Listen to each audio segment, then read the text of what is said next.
Olá, boa noite. Está no ar o Aparecida Debate.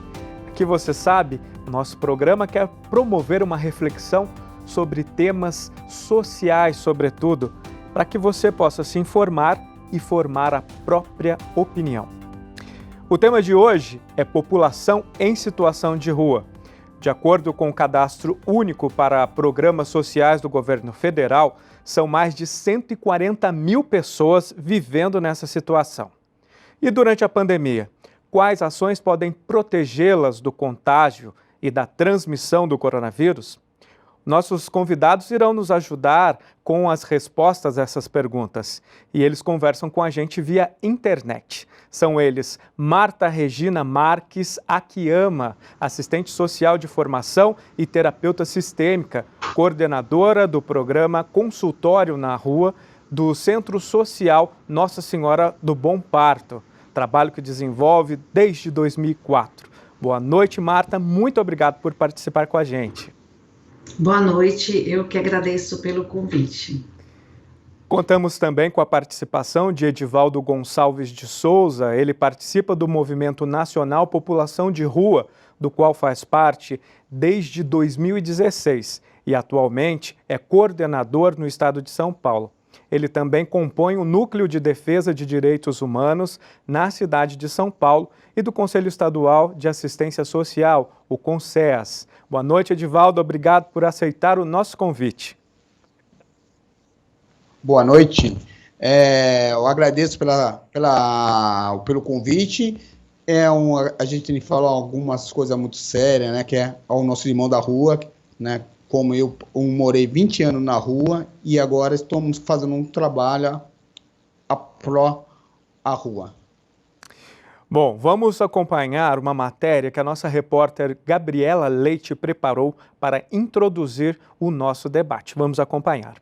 Oi, Ronaldo. Hoje eu vou trazer para vocês a história de uma comunidade chamada Missão Belém. O foco do trabalho deles acontece na cidade de São Paulo, mas também é desenvolvido aí em outras partes do Brasil. A ideia é trazer um pouco de dignidade, respeito e também saúde para as pessoas que estão em situação de rua. E agora, durante essa pandemia, o trabalho é ainda mais importante, não é? Sobre isso, a gente vai conversar com a Vanderlânia, que está aqui por Skype com a gente, e ela vai trazer todas as informações sobre como esse trabalho é desenvolvido. Bom, a Missão Belém é um movimento religioso, né, da Arquidiocese de São Paulo. Então, nós temos a missão de acolher os moradores de rua, né? Temos a missão da evangelização com os moradores de rua, também com os jovens, com adultos. E me conta um pouquinho sobre esse trabalho de vocês nessa época de pandemia, né? A gente sabe que muitas vezes as pessoas que vivem nas ruas, estão em situação de rua, já estão praticamente invisíveis para a sociedade. Nesse momento de pandemia, acho que o problema é ainda maior, né? Acho que o trabalho de vocês se torna ainda mais importante. Geralmente os irmãos, mesmo sem essa pandemia, já são invisíveis, assim, né, pela sociedade, pelas pessoas. Agora, nesse tempo, assim, de forma especial, a gente está se dedicando bastante aos debilitados mesmo, né, as pessoas que não conseguem chegar até nós. Então, pessoas que estão gravemente com doenças, né, com alguma ferida, que não conseguem. Então, acho que nesse tempo, de forma especial, é um tempo que, de verdade, a gente está tendo esse empenho, né? Uma outra parte muito bacana de todo o trabalho que a comunidade desenvolve é que muitas pessoas que estavam em situação de rua, hoje em dia são voluntários por lá. Esse é o caso do Leônidas, que viveu nas ruas por um tempo e agora é uma pessoa que ajuda no projeto, né, Leônidas? Me conta um pouquinho sobre a sua história. Então, meu nome é Leônidas, né? Eu tenho 46 anos. Fui usuário de crack por 20 anos, acabei parando na rua, né, São Mateus, zona leste de São Paulo, e através de um centro de acolhida para moradores de rua, foi que eu fiquei sabendo da Missão Belém e procurei ajuda, né, e alcancei a minha restauração e hoje caminho junto com eles dentro da comunidade. E como que é a questão do acesso à saúde, né, na rua? Existe alguma forma de ter um acesso à saúde estando nas ruas? Não se consegue esse acesso à saúde porque acaba a pessoa ficando tão debilitada fisicamente e também suja, mal cheirosa e tudo, que geralmente quando vai procurar uma assistência nesse tipo de lugar, não é que eles querem muito atender, né? A não ser que a pessoa está mesmo numa situação mesmo que ela tem que ser levada por um resgate, para o SAMU, assim mesmo, porque se permanecer na rua vai morrer, aí recebe esse atendimento. E agora, como que está a sua vida? O que você faz no projeto? Como que está sendo esse trabalho de vocês nesse momento de pandemia? Então, hoje a minha vida mudou, né? Porque depois de eu ter alcançado também essa minha recuperação, hoje me convidaram a fazer parte de um grupo de evangelização, de estar indo de encontro a esses moradores de rua, né? Então já faz mais ou menos uns 30, 40 dias que eu faço parte dessa equipe, né? Que é composta por 12 pessoas. Nós se dividimos em 6 grupos pelo centro de São Paulo, Cracolândia, Praça da Sé, República, Parque Dom Pedro, e vamos de encontro a essas pessoas que estão necessitando de ser acolhidas. A fé com obras é sempre muito concreta. Na semana passada, nós falamos do coronavírus nas favelas. E eu comecei o debate da semana passada com os nossos convidados perguntando como soava o fique em casa para os moradores da favela. E aí eu quero trazer essa pergunta para vocês também hoje. Como funciona o fique em casa para quem não tem casa e está em situação de rua? Damas na frente, vamos começar com a Marta. Olá, então, é complicado, né? A pessoa que está em situação de rua, ela não tem casa, né? Para estar fazendo esse isolamento social. Muitos abrigos emergenciais, eles foram abertos por conta do coronavírus e agora por conta das baixas temperaturas também. Né? Também casas específicas para coronavírus, como o Pelezão, a Casa Esther Sabino, o ginásio da Moca e outros, o Pacaembu também, tem acolhido as pessoas em situação de rua. Nós temos encaminhados muitas pessoas em situação de rua para esses locais, né? Nós temos acompanhado, o consultório na rua acompanha todos os equipamentos, onde o consultório faz a cobertura no município, são 25 equipes. Atualmente, nós tínhamos 294 profissionais, hoje teve uma expansão, né, em março para cá, de mais 7 novas equipes, mais de 200 pessoas faz atendimento.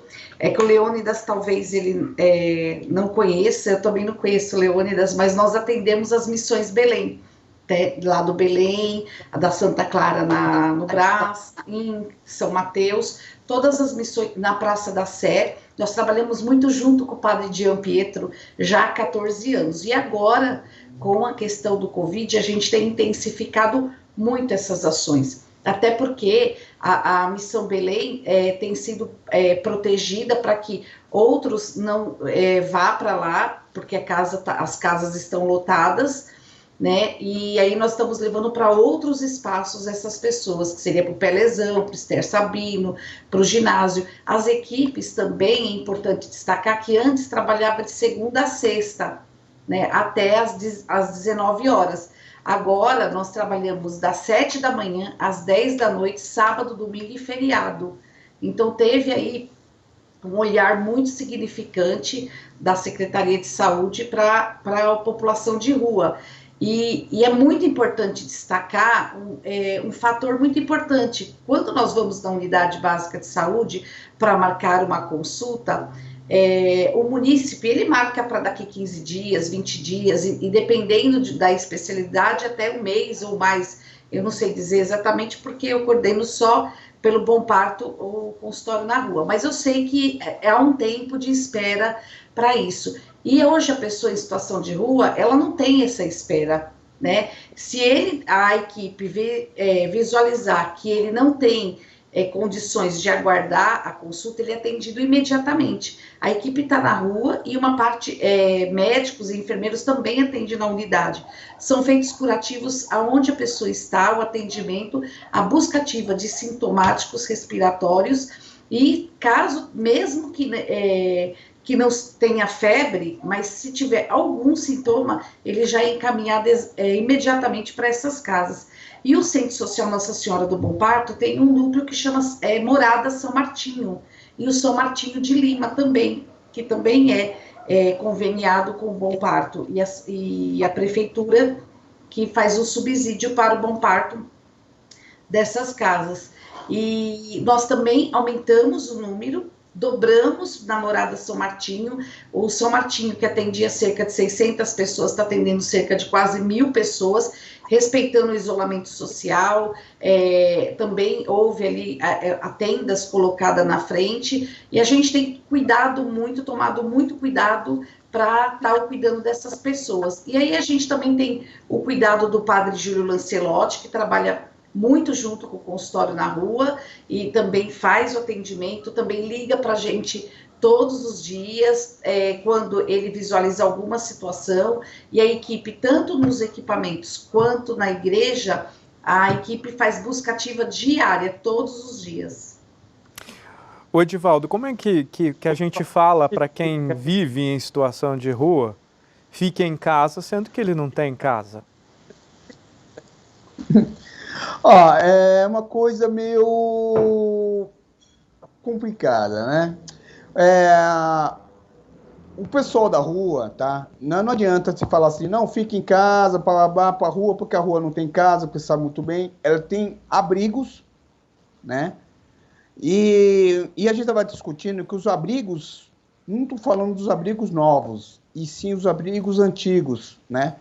Os abrigos antigos não estão preparados para a pandemia.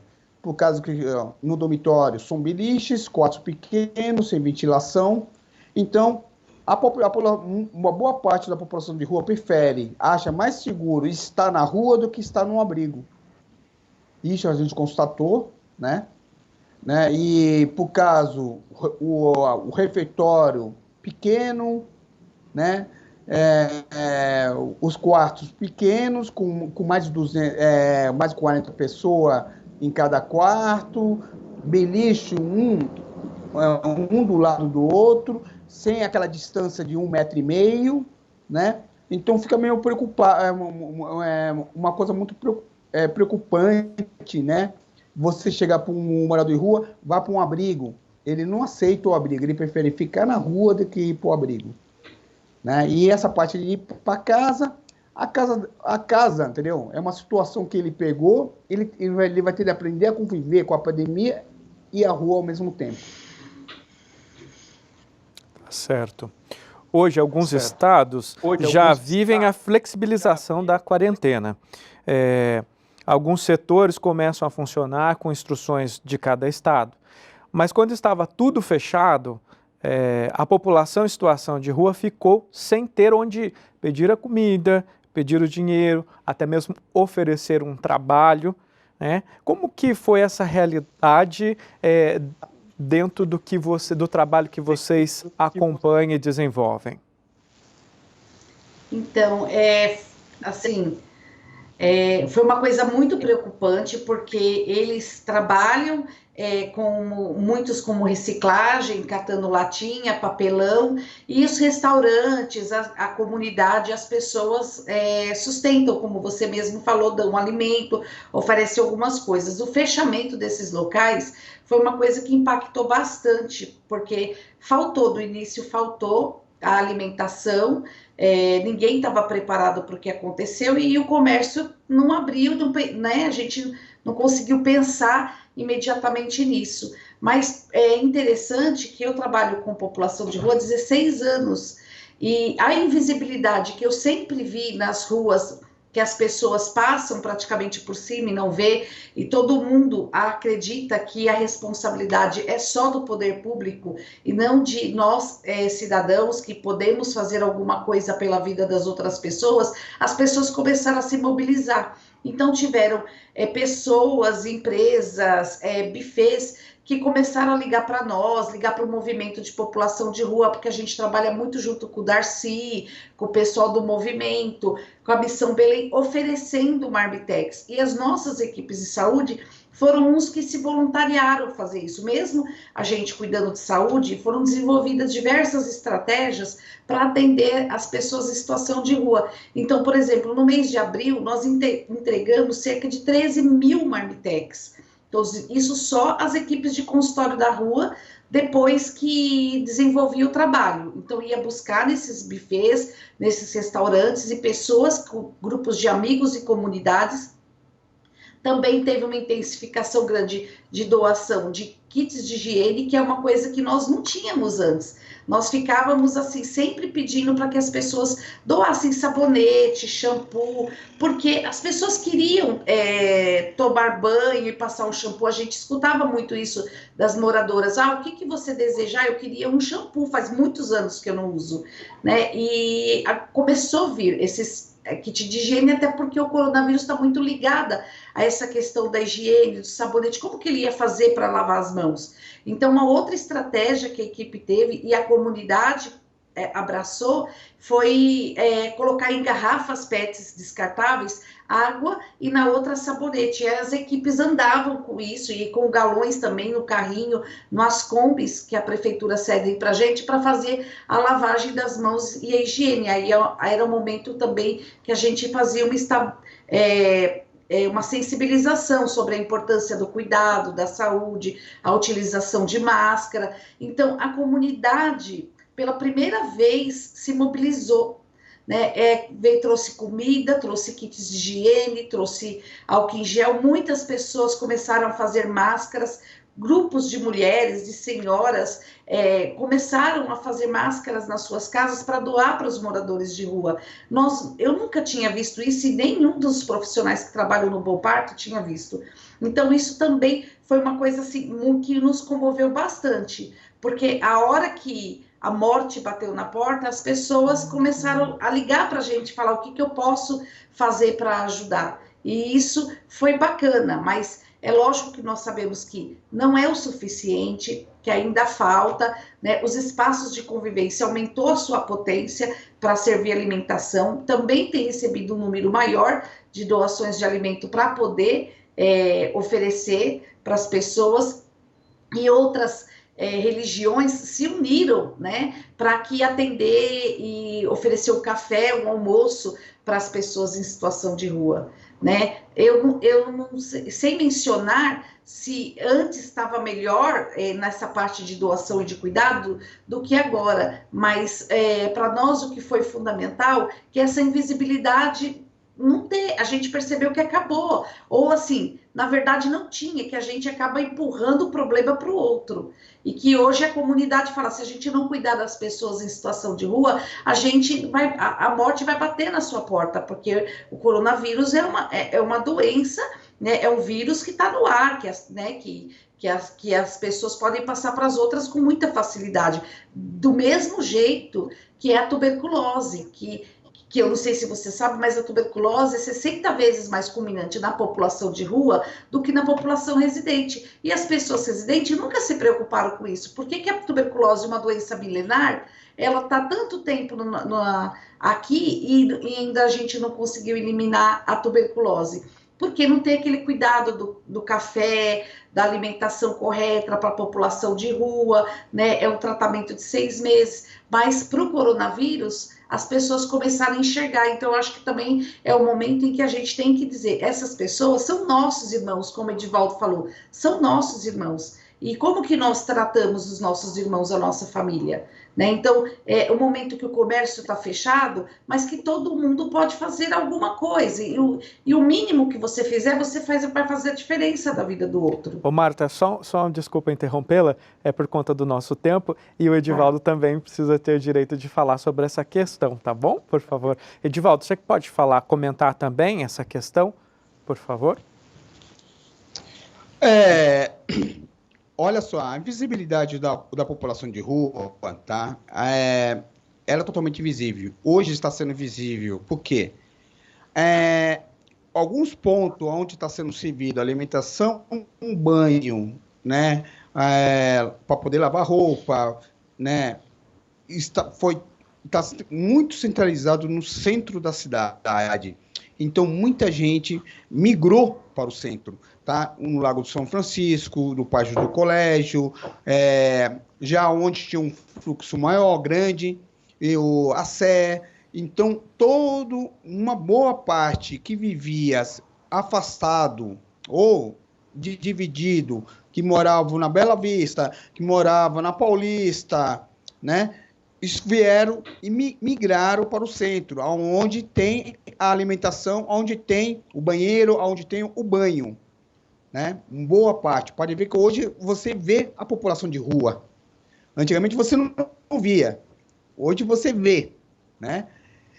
Então essa visibilidade ela acabou também, né? Nesse sistema. E também um problema que no começo teve um problema muito sério na parte de fake news. O que é o fake news? Pô, o pessoal me ligava, me mandava uma mensagem falando que um morador de rua estava com fome lá na Baixada do Glicério, né? E como eles estavam passando fome, eles estavam parando no carro, incomodando as pessoas, transeuntes, aquela coisa toda, tá? E era totalmente fake. Então, espalhou muito fake em cima da população de rua no começo, porque no começo não tinha os movimentos sociais, o pessoal da igreja, não tinha nem a prefeitura em si, pegaram todo mundo de calça curta, né? Então, aconteceu muito fake news, muito ataque à população de rua. E como a população de rua vive no comércio, porque a população de rua ela é adotada na sua região. E se não gosta de sair de sua região, migrar para outra região, entendeu? Tá? Por caso que uma região trabalha, eles convivem de um jeito e em outra convivem de outro. E eles precisam do comércio aberto, precisam das pessoas, né, ajudando eles. Então, muitos tiveram de sair do seu local para ir para o centro da cidade, mas, infelizmente, alguns bairros afastados não estão tendo ainda o apoio e a necessidade que precisa agora. A TV Aparecida é uma emissora de inspiração católica e, sempre que possível, trazemos a opinião da Igreja por meio dos bispos do Brasil. A nossa repórter Gabriela Leite conversou com Dom José Luiz Salles. Nós sabemos que o número de pessoas que vivem em situação de rua é muito maior do que apresentado por institutos aqui no Brasil. Nós sabemos também que essa população vem crescendo muito nos últimos anos. Somente aqui no estado de São Paulo, o aumento nos últimos 4 anos foi de 60%.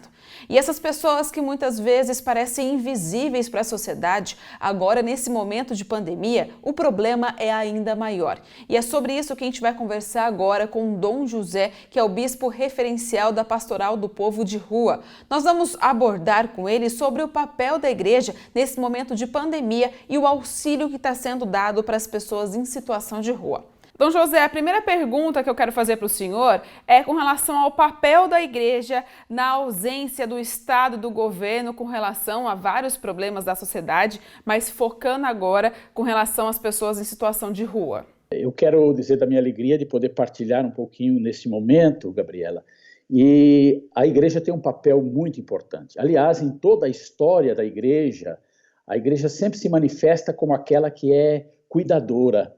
Os primeiros hospitais, as primeiras escolas, sempre começou com a igreja. A igreja espalhada por este Brasil afora tem tido um trabalho muito bonito, muito significante, né? Desde o trabalho de distribuir comida, sopa, máscara, kit de higiene pessoal, até o projeto de abrir igrejas, abrir centro de pastoral para acolher as pessoas em situação de rua, e um gesto assim muito bonito, que é muito próprio da pastoral, né? Porque a palavra pastoral vem de pastor, de cuidado, né? No sentido de lutar pelos direitos dessas pessoas. Quando a gente diz, olha, todo mundo tem que ficar em casa. O morador de rua não tem casa, né? O céu é a sua casa. Nós tivemos aí a questão de alguns que tinham o direito de receber os seus R$600, mas não tinha telefone, né? Não sabia como acessar. Isso foi um trabalho muito bonito das nossas comunidades, da igreja, da pastoral, que se organizou para poder atender esses irmãos e irmãs que tanto precisam. Eu acho que é o primeiro momento para cada um de nós, para mim, para você, para cada um, que a gente não pode ficar olhando para o nosso próprio umbigo, como diz o Papa Francisco, né? Ou, como diz Dom Tolentino, olhando para o próprio sapato da gente. Eu acho que a gente precisa abrir as janelas dos olhos e do coração. A gente costuma dizer, o ditado popular, longe dos olhos, longe do coração. Mas também, se não tivermos um coração misericordioso, compassivo, os olhos também não veem. Bom, a Prefeitura de São Paulo divulgou no dia 31 de janeiro deste ano, 2020, o resultado do Censo da População em Situação de Rua de 2019. Segundo a pesquisa, 24.344 pessoas estão em situação de rua. Destas, 11.693 estão acolhidas e 12.651 em logradouros e ruas. O último censo de 2015 identificou 15.905 pessoas. Então, houve um aumento significativo da população em situação de rua na cidade de São Paulo, que é o nosso exemplo aqui agora. Mas eu queria saber de vocês, o que leva uma pessoa a viver nas ruas? Vamos começar agora com o Edivaldo. Olha só, eu participei desse censo, tá? Eu participei desse censo, não fui censeador. Eu fui uma pessoa que foi fiscalizar, né? E o trabalho do censo foi uma furada, porque só no CAD único da população de rua na cidade de São Paulo são cadastrados 33 mil pessoas. Só o CAD único cadastrado. Então, vamos colocar aí as pessoas que não estão cadastradas ainda no CAD único, porque a gente já vimos vários problemas que muita gente não recebeu ajuda emergencial porque não tem cadastro. E o aumento à noite, quando a gente estava, ele só ia ver, só fazer a pesquisa em cima dos maltrapilhos, tá? A rua mudou muito, tá? Ela enjoveneceu, a rua, o pessoal anda limpo, tá? Teve muito furo nessa pesquisa, tá? O número é muito maior, então? Famílias cresceu. O número seria muito maior? Muito maior, muito maior. Eu, desde o movimento, ela não ia entrar na questão do censo, esperou a sair o resultado, né? O resultado para poder entrar numa questão que a gente entrou com um processo, junto com a Defensoria Pública, junto com alguns outros movimentos, tá, né? Contra esse censo. A gente ia pedir que fizesse a recontagem de novo, mas se fosse fazer recontagem, ia ser um maior gasto. A gente, há mais de ano, que a gente briga com o IBGE, que ele seria o responsável, né, para trazer a ação das contagens da população de rua, porque se não tiver a quantidade mais ou menos exata, como se vai fazer um trabalho de política pública na cidade se a gente não sabe o que a cidade, o que a necessidade precisa nesse momento, tá? Então, a gente acredita que tenha mais ou menos entre 40 mil a 50 mil moradores de rua. Nossa. Só na cidade de São Paulo. Nossa. Antes da gente passar para a Marta, então só porque dentro dessa questão da pesquisa, eu agradeço por você esclarecer aí para a gente, trazer essa informação, mas o que leva uma pessoa a viver nas ruas? Não que leva, tá? Existem vários fatores, tá? Muita gente fala, não, o cara tá na rua porque é vagabundo, porque ele não quer trabalhar. Mentira. O cara tá na rua por causa que o cara usa álcool, usa droga, entendeu? É um drogado, é um viciado, entendeu? Aquela coisa toda. Não, muita gente pode estar na rua por quebra, né, de laço de família, porque perdeu o trabalho, porque não conseguiu pagar, tá, um aluguel, porque o aluguel em São Paulo é um dos aluguéis mais caros, entendeu? Um quartinho só no Brás custa 400, 500 reais, entendeu? Dependendo do local, custa até 700 conto, tá? Então, a gente precisa ver, entendeu? A situação econômica da pessoa, por que a pessoa saiu de casa, entendeu? Eu conheço gente que tinha 3 casas, deixou as casas com a família, que se separou da mulher, deixou a casa com a família, resolveu ir para a rua porque não tinha casa, sabe? Então, existem vários fatores. Tem alguns que têm problema mental, tem que usa álcool, usa droga. Eu conheço muita gente que não usava nada, ele começou a usar, entendeu? Porque ele precisa, porque na rua, se você ficar na careta, totalmente, se não usar nada, você não dorme. Você acorda toda hora, entendeu?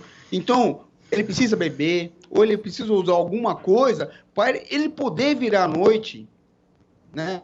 Porque a rua, querendo ou não, é muito ruim, tá? Porque você toda hora você acorda, eu fiquei 20 anos, você toda hora que você acorda pensando que uma pessoa vai te roubar, ou um policial vai te agredir, um segurança vai te agredir, sabe? Se fica qualquer pessoa, qualquer vulto, você acorda. Então, eu só bebia bem quando eu bebia, entendeu? Então, tem vários fatores, tá? Então, e o fator é muito mais econômico, entendeu? Muito mais econômico quando a pessoa vai para a rua. Muito bem, obrigado. Marta, por favor. Então, é bem interessante essa pergunta, porque, assim, as duas teses que eu defendi da faculdade, tanto na formação de serviço social e terapia sistêmica, foi exatamente isso, entender. Todos os nossos agentes de saúde que trabalham no Centro Social Nacional do Bom Parto são pessoas que vieram da situação de rua. Então, a gente trabalha muito em cima do PTS, que é o Projeto Terapêutico Singular. O que leva essa pessoa em situação de rua? E as equipes também desenvolvem sempre esse projeto com todas as pessoas que são atendidas, cerca de 12.500 por mês. E como o Edivaldo falou, são várias as questões que levam as pessoas em situação de rua.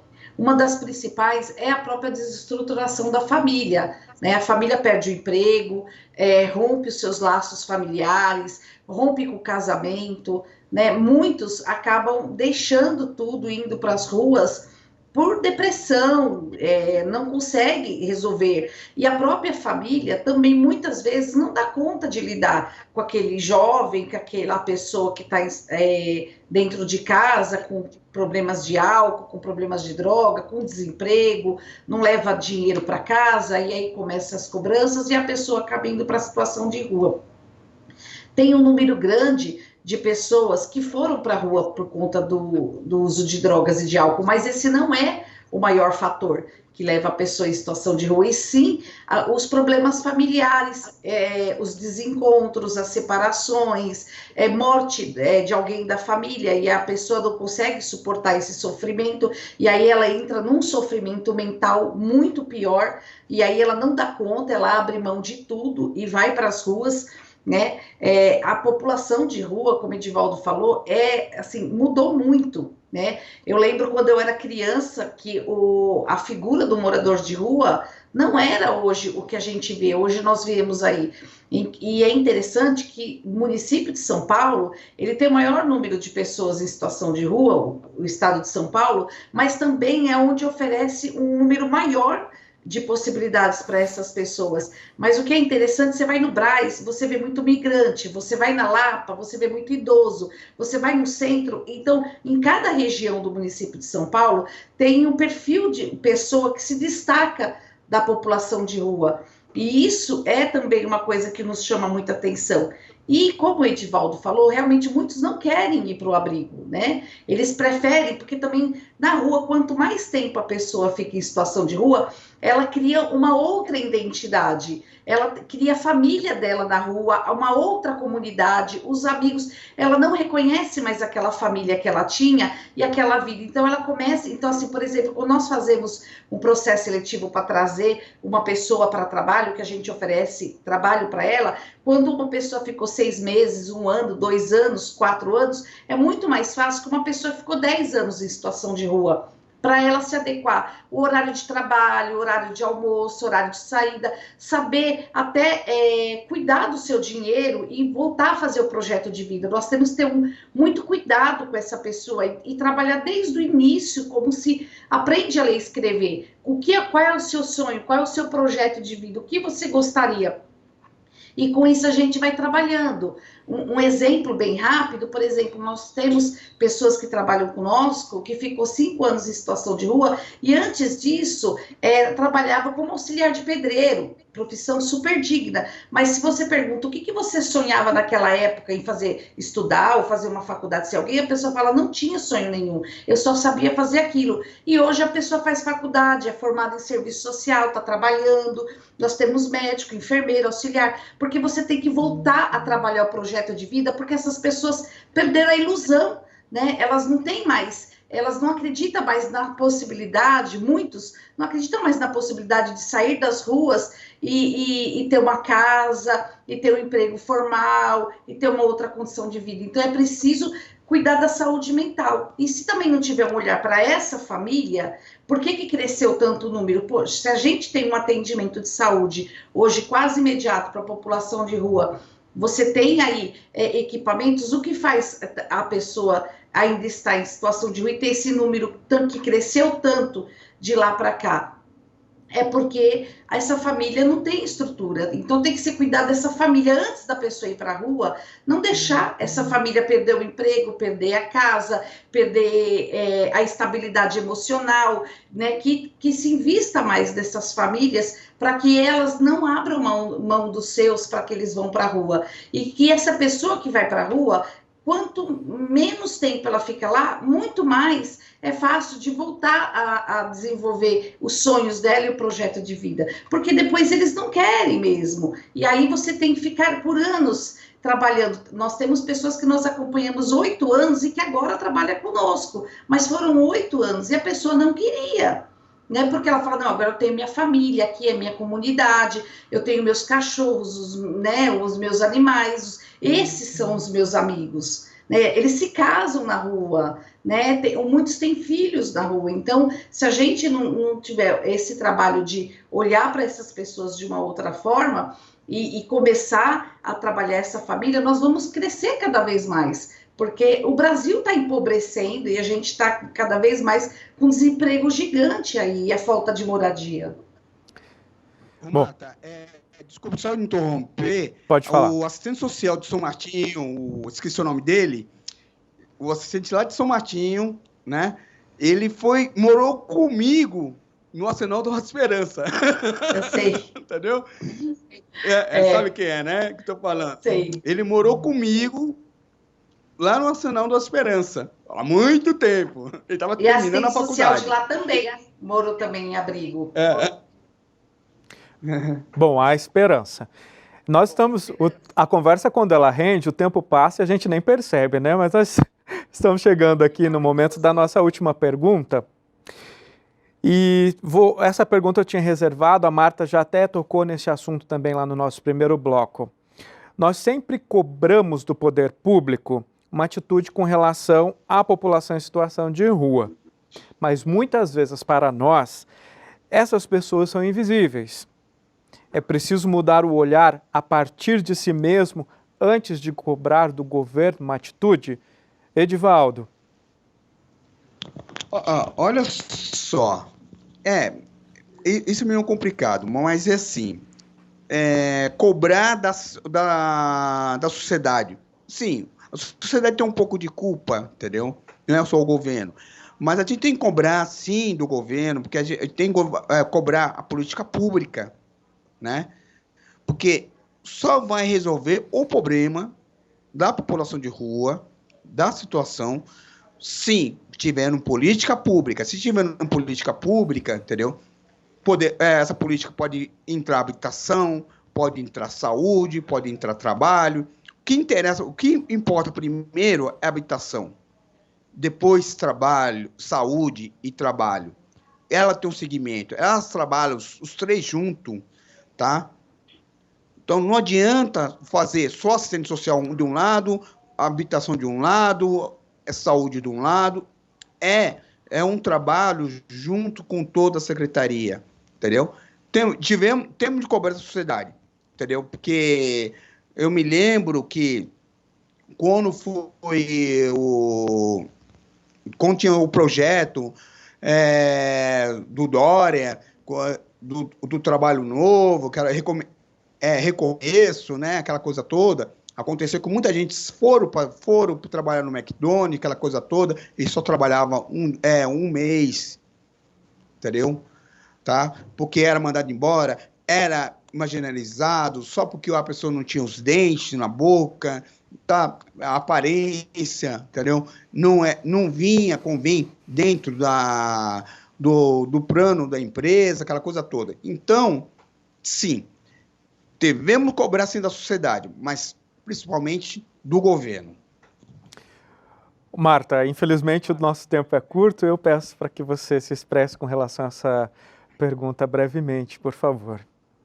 Então, eu concordo com o Edivaldo, eu acho que são os dois lados, mas eu acredito, até por conta de toda essa pandemia e o que a gente tem visto, que as pessoas são possíveis de ajudar e realmente as empresas não estão preparadas para receber esses trabalhadores, né? Nós temos vários agentes e pacientes que trabalharam e falaram, eu fui discriminado. E eu vi também empresários falarem para nós, olha, eu queria ajudar, empreguei algumas pessoas, mas os meus próprios profissionais tiveram preconceito com esses trabalhadores. E aí não aceitaram, comiam separado e conversava e cochichava. Quando eu percebi, as pessoas estavam se sentindo muito mal, principalmente quando as pessoas eram transexuais ou as pessoas não tinham as roupas adequadas para estar trabalhando. Eu acho que é uma responsabilidade mútua, porque em outros estados, meus colegas, eu faço parte do